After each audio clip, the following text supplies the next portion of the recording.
bintu mubyitondere, Imana irabyanga cyane. Ikintu cya mbere, amaso y'ubwibone.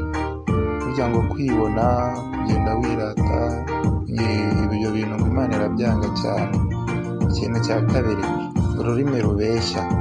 Icya gatatu, amaboko avusha amaraso utariho urubanza.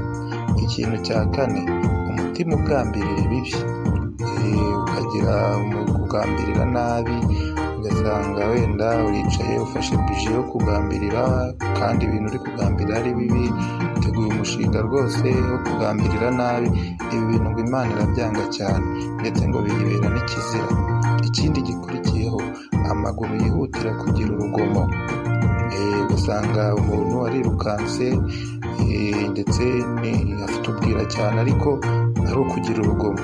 Ibi bintu nabyo ngo Imana irabyanga cyane. Ikindi, umugabo w'indarikwa uvuga ibinyoma. Ugasanga umuntu baramurarikiye, bamutumiye kujya kubeshyera undi muntu.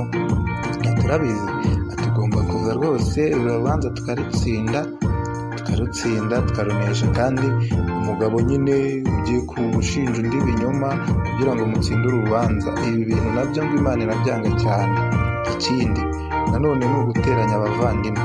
Burya guteranya abavandimwe ugira ngo bashwanishe, ugira ngo batumvikana, ibi bintu nabyo ngo Imana irabyanga cyane. Ibintu byose mujye mubigirinda, ngo Imana irabyanga cyane, ndetse ngo biyibera ikizira imbere y'amaso yayo, ngo ni ikizira cyane.